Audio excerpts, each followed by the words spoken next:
बिहार विधानसभा चुनाव में कांग्रेस के कैंपेन को कन्हैया लीड करेंगे। कन्हैया कुमार 16 मार्च से बिहार यात्रा पर निकलेंगे। इस यात्रा का नाम नौकरी दो पलायन रोको होगा। गांधी की कर्मभूमि चंपारण के भितिहरवा आश्रम से कन्हैया कुमार की यात्रा की शुरुआत होगी। मीडिया से बात करते हुए कन्हैया कुमार ने कहा कि बिहार से पलायन सबसे बड़ा मुद्दा है। बिहार में आज भी शिक्षा और इलाज के लिए लोग तरस रहे हैं।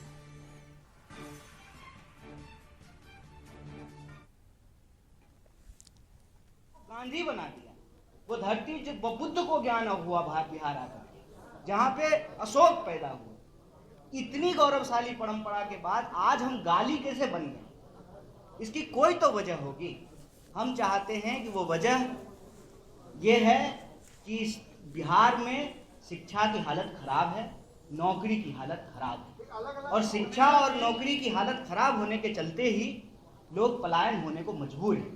इसीलिए बिहार के आम आवाम के आत्मसम्मान के लिए, सबको शिक्षा और सबको काम के लिए यह नौकरी दो पलायन रोको यात्रा यूथ कांग्रेस और एनएसयूआई की तरफ से शुरू की।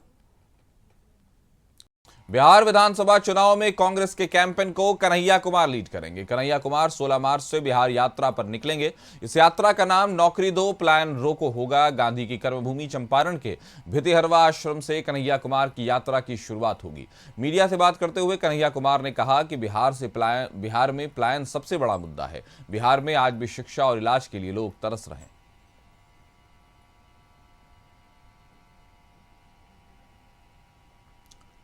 इस खबर पर ज्यादा जानकारी के साथ हमारे सहयोगी प्रीतम हमारे साथ जुड़ गए। प्रीतम, आखिरकार कांग्रेस ने अपनी बागडोर युवा हाथों में, मतलब कन्हैया के हाथों में दे दी है। अब क्या बदलाव हो सकते हैं कांग्रेस की रणनीति में?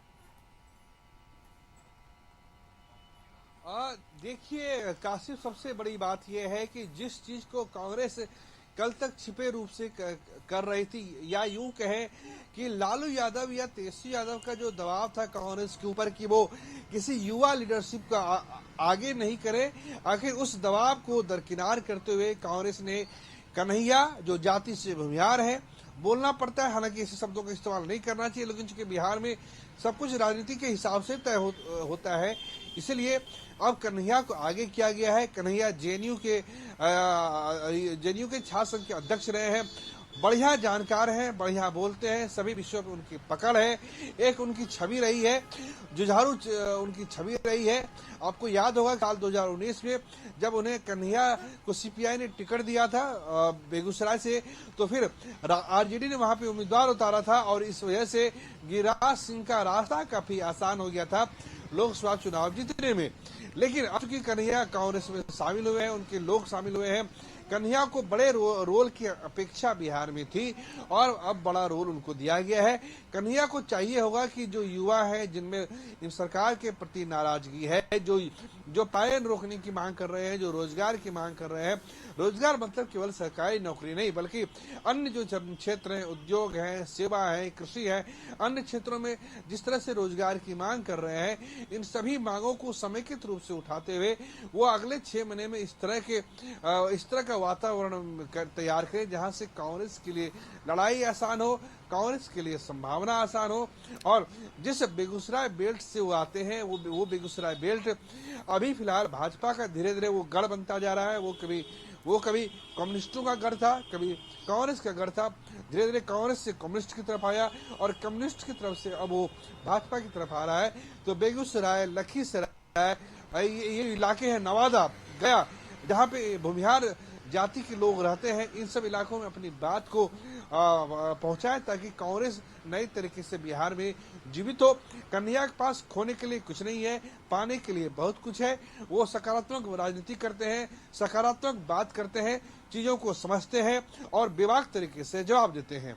जी, तो क्या इस लीड से कांग्रेस ने अपनी महागठबंधन की, कहिए या इंडिया गठबंधन की परिभाषा गढ़ दी है कि अब कांग्रेस किसी के दबाव में नहीं, जबकि कांग्रेस अपनी रणनीतियों पर चलेगी? क्या इस तरह का संदेश दिया गया है? बिल्कुल बिल्कुल, ये पिछले 2-3 महीने से ऐसे संकेत मिल रहे हैं कि कांग्रेस अब रहेगी महागठबंधन में। ये तो तय है, कांग्रेस जी। इंडिया गठबंधन का हिस्सा रहेगी, कांग्रेस लालू के साथ मिलकर चुनाव लड़ेगी, ये भी तय है। लेकिन ये चुनाव साल 2020 की तरह नहीं होगा, ये चुनाव साल 2015 की तरह नहीं होगा।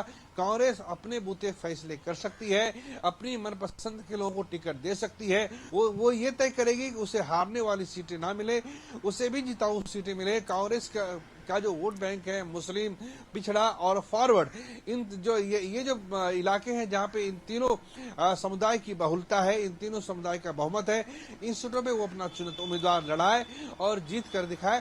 तो कांग्रेस ने एक तरीके से स्पष्ट कर दिया है कि वो गठबंधन के साथ रहेगी, लेकिन उसकी कोई बाह नहीं मोड़ सकता है। जी, तो क्या कहीं ना कहीं कन्हैया को ये कैंपेन देने से पप्पू यादव के भी राजनीतिक करियर पे कुछ असर पड़ा है प्रीतम? बिल्कुल बिल्कुल कह सकते हैं। देखिए, जब साल 2024 का लोकसभा चुनाव था, पप्पू यादव ने कांग्रेस के नेताओं से दिल्ली में मुलाकात की थी। फिर पप्पू यादव लालू यादव से मिलने के लिए गए थे। वो पूर्णिया से टिकट की मांग कर रहे थे। लालू यादव तेजस्वी यादव ने उन्हें टिकट नहीं दिया, लेकिन उन्होंने चुनाव जीत कर दिखाया। इसका असर ये हुआ कासिम कि अगर पप्पू यादव उस समय इंडिया गठबंधन के टिकट पर चुनाव लड़ते, तो आपको याद होगा कि अररिया से प्रदीप सिंह भाजपा के जो उम्मीदवार है, जो लोकसभा के सांसद हैं, वो मुश्किल से 15,000-20,000 मतों से चुनाव जीते हैं। अगर पप्पू यादव इंडिया गठबंधन के हिस्सा होते, तो पूर्णिया में तो उनकी जीत हो ही गई थी। अररिया जैसी सीटें भी उनके महागठबंधन। तो हम कहीं ना कहीं ये मान सकते हैं कि कांग्रेस ने अपने बाह मरोड़ने वालों को फिलहाल गठबंधन में संदेश दे दिया है कि हम गठबंधन में रहेंगे जरूर, लेकिन लड़ेंगे हम अपनी मर्जी से। हमारे साथ जुड़ने के लिए आपका शुक्रिया।